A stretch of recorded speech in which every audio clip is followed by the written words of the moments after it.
Does our soul reincarnate and we return to this matter plane of existence? My answer for the majority of people is yes. Yes, we reincarnate. We keep coming back. And we keep coming back to Earth. We don't come back to a different plane of existence.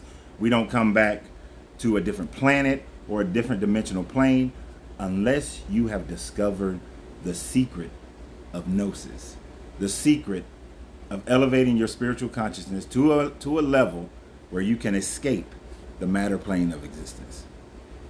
We know that there is the axiom, as above, so below. Within the law of correspondence, it discusses that there are different planes of existence, from the mineral mind to the animal mind, to the human mind, to the plant mind, to the spiritual mind. It talks about different degrees of existence. And in all of those, the ancients knew, but then they put their spins of humanity on everything, which is why, although I don't agree with the entirety of any religion, I see where that information was placed in there for you to gain a higher level of consciousness, to understand that heaven and hell are at hand. The kingdom of the Creator is at hand. Not somewhere far off, not somewhere in the future, not in the past, but at hand, meaning in the now. Meaning that you can escape this matter plane of existence and cease your reincarnations, as the Buddha taught, when you reach the Buddha mind, when you reach samadhi, when you come into full consciousness, when you're able to open up your chakras and your crown chakra opens, and you're able at that point to release all earthly or matter plane existence, or matter plane attachments, and be able to exist in the spirit realm. Some people teach that we choose to come here. We choose our parents. We choose to live this existence. I, for one, follow the Gnostics' understanding that in the beginning, the monad, the Ogdode, the all, the Plamora, whichever name you want to call it, created simply to create. And in that creation, it created perfection. It created perfection until the Sophia, on its own, decided that it wanted to create its own spirit. In creating that spirit, many have called it the demiurge. That demiurge decided that it could create on its own, as the Sophia did, a perfect matter plane of existence. It did this without the permission of the Plamora. When it did this, it left out the Christ mind. It left out forthrightness and was creating based on a wisdom of itself that was already flawed. In many religions, if not most, this demiurge has become your supreme deity, whether you call him the Father or Allah or Odamare or whatever name you give your supreme deity, Brahma. Because in all these deities, they have been anthropomorphized to have human frailties, to have human faults. They get jealous, they get angry. They birth out their own children, sons and daughters, when in its entirety has never been perfect itself, therefore it can never create and manifest a perfect world, a perfect matter plane of existence. So how do we reincarnate? Why do we reincarnate? Because this demiurge decided that it was going to trap all other spiritual beings that were created by the Ogdode, that was created after itself, into the matter plane of existence and cause it to worship it. This is what many of us are worshiping.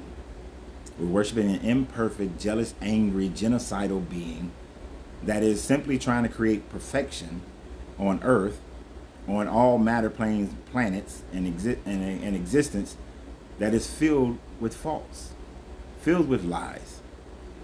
It created saying that if man did not know good from evil, then man would live a perfect life. But the Ogdo, the Plamora, the monad, allowed for the other energies created prior to it, other than the Sophia, to imbue themselves in this matter plane of existence, to lead us and guide us, to give us understanding. Their messages have been co-opted by man, co-opted by the frailties of man, the doubts, the anger, the jealousies, the nationalities and race and gender, corrupted by power and greed.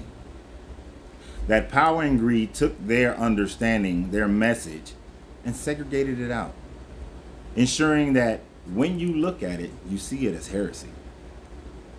You see, when the Gospels of Thomas and the Gnostics told you that if the soul came into being because of the body, then woe to the soul.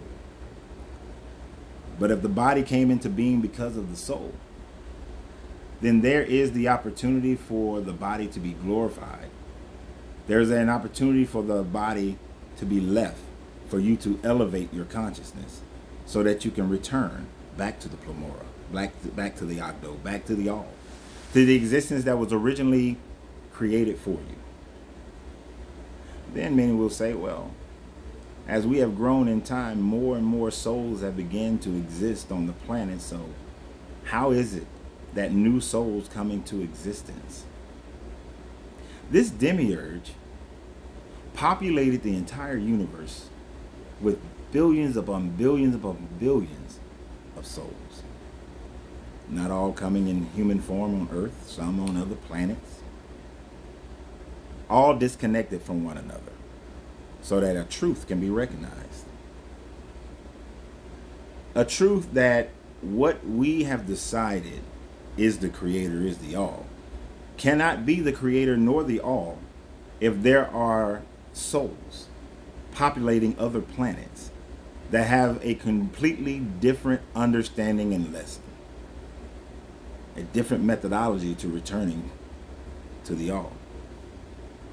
If that is known and that is all taken into understanding, then you cannot say that the Christ way, the Jesus, the Christian way is the way, the Jewish way is the way, the Islamic way is the way, the Hindu way is the way, the Buddhist way is the way. But it is coming to an understanding that all provide a methodology for you to escape this current condition of living. But most will live an entire lifetime and never come to that reality. Most will stay stuck in believing that there's an outside entity from themselves that must elevate and sacrifice themselves in order for you to reach the all. The only sacrifice is within yourself. The only salvation is within yourself and gaining the understanding. But most of us are born into a condition where when we were originally born, we had that understanding. We did not have religion at birth. It's been taught to us, whether by your parents, by your society, by your pastors, your teachers, those who are around you. You grew up in America when I did, and all you heard was Christianity, Christianity, Christianity. Even if you didn't grow up in a household filled with lessons and going to church and speaking of it, the colloquialism. Oh, thank you, Jesus. Oh, my God. Ah, Christ. You heard it. You went to schools where they prayed. You have it within your government. In God we trust on your money. You are surrounded by it, and it goes into your mind whether you realize it or not. This type of conditioning, this type of control has been put in place so that you remain separated from the all, separated from your own levels of spiritual consciousness. These forms of control are simply the passed down aspects of the demiurge. We create governments in order to follow the same pathway. We want to create a perfect America, a perfect Soviet Union, a perfect South Africa, a perfect country, all the while creating an imperfect country with an imperfect government by imperfect beings who are trying to exist and follow the understanding of an imperfect creator. When you open your chakras, in your crown chakra, you then can ascend. But until you ascend, you will return. Until you reach the Buddha mind, you will return. And you will keep doing this return until you come to the Buddha mind, the Christ mind.